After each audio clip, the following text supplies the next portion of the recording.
Hey guys, welcome back to Razor RC. Just want to shoot a quick little video of the Team Associated B6/B6D.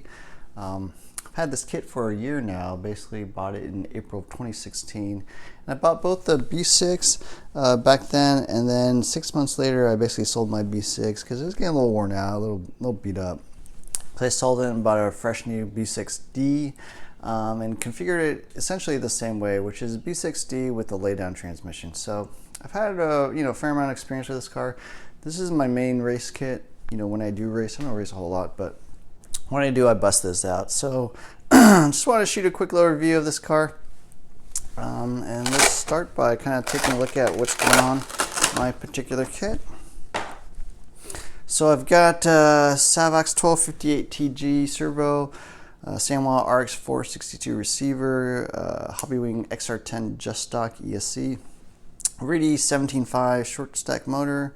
That's what I've got electronics wise, and I've made changes to actually a fair amount of aftermarket parts just to improve the performance a bit. I've got the Shell Type 1 Ackerman plates, all aluminum steering rack, machine shock internals.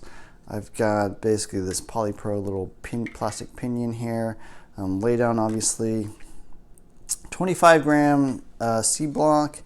And then on the rear end, I've got basically the MIP puck system with Exotech titanium axles there. I think that's pretty much it aftermarket parts wise. So I didn't go too crazy on this thing, but I did put in a few things because, 75 stock racing, you do have to make some changes to be competitive. Anyways, that's what I got changes wise. And then I want to talk about differences between the B6 and B6D real quickly. The B6 is basically got the gull wing front arms and the lower shock tower. It's also got slightly different caster block inserts here. And then in the middle, obviously, you've got the laydown on the B6. The 3-gear stand-up comes on the B6D. And on the rear end, you've got basically a gear diff on the B6 and a ball differential on the B6D. Other than that, there's some spring changes and shock wheel changes, but they're essentially the same kit and can be converted back and forth between the two. Like I mentioned, I've had both basically set up the same way like you see here. So they're interchangeable. So what's up with the B6, right? It's the successor to the B5M. B5M was their first mid-motor platform. They also had the B5, which is rear motor, but most guys were running the B5M. And I think what Team Associated found was that the B5M was a very good kit, but there are a few things they wanted to do to kind of update it to meet today's ever-changing RC climate, I guess you could say. AstroTurf and carpet have become more popular in recent years, and the B5M, you could make it a carpet car, but it really required some work. What you need for high traction surfaces is generally laydown transmission, obviously, and people run lower ride heights, more in the 18, 19 millimeter range rather than the 23, 24 millimeter ride height range. So with lower ride heights, you generally want to raise your axles so that you're maintaining the same arm angle and geometry effects and that sort of thing. So that's basically where I would say the B6 was designed for. Right, it was meant for basically super high traction surfaces, artificial surfaces, all the way down to sort of medium traction surfaces. The really loose outdoor stuff is not real popular nowadays, at least here in the United States. And so rear motor is gone. You can't get rear motor on this kit. It's basically mid-motor in 3-gear, 4-gear, or laydown. So I think that's why the B5M basically got discontinued after 2 years and basically replaced by the B6 and B6D.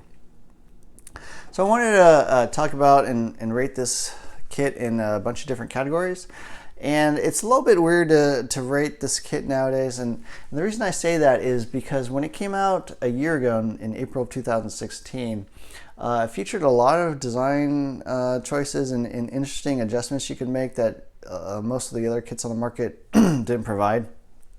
But in that year, since now it's April 2017, in the past year, everyone's basically released a brand new kit. Kyosho's came out with the RB 6.6, TLR has the 4.0, Even like Yokomo's got a YZ2 DTM edition, X-Ray's got a new buggy. So pretty much everyone else has released a new kit, and the B6D has not been updated at all. So you can kind of view that one of two ways. Either it's an old kit and not very good, or you could view it from the standpoint it was pretty cutting edge and very good kit at the time, and still is today, right? They haven't felt a need to update the kit. So I kind of lean towards the latter. I think it was probably the best kit a year ago. Today maybe more average relative to the other kits on the market, but my ratings are going to reflect that, right? What was really good a year ago or 3 years ago or 10 years ago is not going to be really good or above average today. So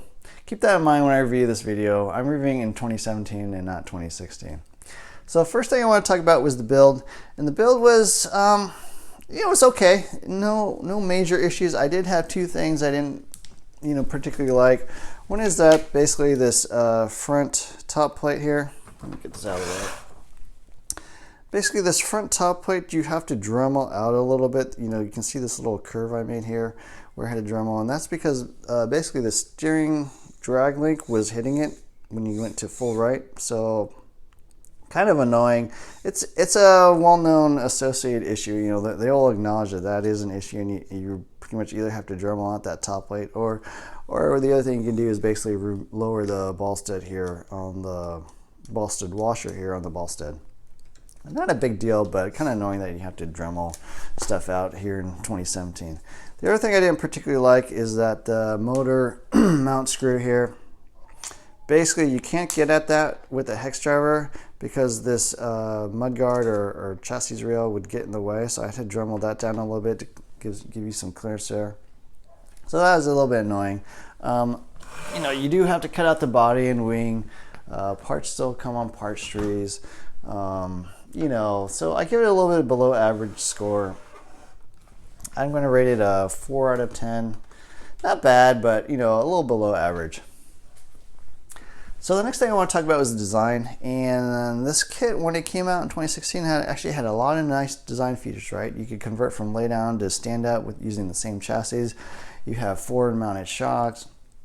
You have this really nice pill system in the back to adjust any squat, toe in, or even track width. It's got adjustable Ackerman plates, very nice. And the main thing that I think was pretty innovative at the time was adjustable axle height. So you could raise or lower the axles front and rear to basically get down into those really low ride heights. So design-wise, a year ago, that I would have rated this a 9 out of 10. I mean, it was a very good design. You can get down to 1,500 grams basically out of the box with stock electronics. So it really hits all those modern buggy design goals, I'd say. Adjustable for all track conditions. A lot of adjustments geometry-wise and stuff. So a year ago I'd rated a 9 out of 10, but today, pretty much everyone else has caught up. They figured out the adjustable axle heights thing. Everything comes with laydown. Ackerman plates are common in other kits. So design-wise, I think it's still very good. I still rate it a 7 out of 10, but maybe not quite as advanced as it was back in 2016. The next thing I want to talk about is performance, and I think a year ago this was the best kit on the market. I think it was pretty much above everybody else in terms of steering, corner speed, adjustments. Forward traction in laydown configuration was also very good. Maybe not quite as good as 3-gear stand-up like the B5M, but you still got tons of forward traction with this kit. So performance a year ago, definitely I would have given it a 10 out of 10. Nowadays, I think all the buggies have sort of caught up. They're all very good out of the kit. I haven't driven them all. Some of them have only been released, a few days ago. But all the kits I think nowadays are really, really good. I mean, if you look at how the designs are from pretty much all the manufacturers, the Yokomo, the Kyosho, and the Associate, all very similar in design and very similar in wheelbase and geometry and that sort of thing. So I think they do all perform kind of pretty similar nowadays. So your performance, 10 out of 10. Today, I'd say it's still very good. I give it an 8 out of 10, but probably not as big of a gap between the competitors. The next area I want to talk about is durability, and in a year I've really only broken two things. I've broken the front arms. Actually, I also replaced the arms with hard arms, but I've broken a front arm, and I've basically broken one of the inserts in these rear hubs. So these rear hubs have these thin little plastic inserts for the camber link, and I've broken like 3 of those among all my associate kits. So fortunately, Team Associate has just released an aluminum version, so hopefully that'll add some more durability. Other than that, the kit's very durable. Some people have broken the carbon fiber shock towers, or some people have bent the chassis. I haven't really had issues with that yet. So in my experience, I'm going to rate the durability an 8 out of 10. Very, very high. If they had fixed the little rear hub inserts, and then if so many people didn't break the carbon fiber shock tires, I'd probably rate it a 10 out of 10. But nothing really bad. I think it's still a very strong, very sturdy truck. Durability 8 out of 10. Next category I want to talk about is value, and the B6 sells for $309, which is the cheapest competition level 2-wheel drive buggy on the market. Kyosho's at $400, the X-Ray and the Yokomo are about $350, and the TLR is $329, I think. So it's definitely the cheapest buggy on the market, but you can kind of tell areas where they cut some costs relative to the other guys. So parts still come on part trees for the arms and the pill inserts and the shock pistons. The shock internals are all molded, they're not machined like most of the other guys. The body's not pre-cut, the stickers aren't pre-cut, the parts are made in China. So you can see areas where they cut some costs. So while it is the cheapest buggy on the market, I'm not sure it's really the best value. Value-wise, I'm going to rate it a 5 out of 10.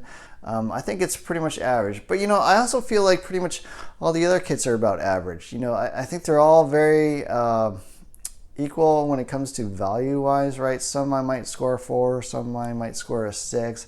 The Kyosho is $400, but you get 4 choices of transmissions, right? You can go 3-gear, 4-gear, lay down, rear motor. I mean, it's pretty crazy.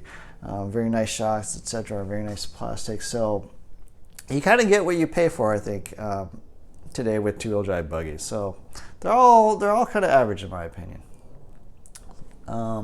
Next area I want to talk about is support, and Team Associate is definitely the best supported platform on the market. There are more aftermarket parts made for this kit than anything else. You can get tons and tons of setup sheets, from the top pros, from local club racers, from all tracks all across the world. If you have issues with your build, Team Associate will send you out a new part if you're missing something or whatever. So support-wise, if you've seen any of my other videos, I do rate Team Associate a 10 out of 10. I think they are the best supported platform on the market. That kind of goes along with being basically the most popular kit on the market. So support 10 out of 10. Dislikes-wise, nothing I really dislike about this kit except the fact that I had to Dremel a bit of the top plate. I think it's a really good kit. It's easy to work on, right? If you want to adjust the pills, all you gotta do is take out 2 screws from the bottom. You can pull the rear arms off and then take out the pills and put in whatever you want. Transmission is a little bit difficult to get to. I think there's probably like 10 or 12 screws you got to remove to get out the laydown transmission. But the front end is really nice, very simple design. I think they went down from about 4 different pieces to build up the front assembly to basically about 2 or 3 now. A lot of adjustments. The car drives really well. So overall, I don't really have any dislikes besides the dremeling thing. I think it's a very good kit, still very competitive. Value is fine, durability is very good. Still one of the best kits to look at if you want to buy a 2-wheel drive buggy. So, my overall conclusion is, though, even though this is a little bit of an oldie now, I think it's still a goodie. Very nice kit. You really can't go wrong with Team Associated stuff. I don't think they're going to come out with a new version anytime soon. It's still a very competitive buggy. There's really nothing you need design-wise that this doesn't support. So, I still recommend this kit. So that's pretty much my conclusion. I hope you like this video. Please subscribe and like if you haven't already. It does help me out. And so that's pretty much it. Look for more videos soon, and thanks for watching.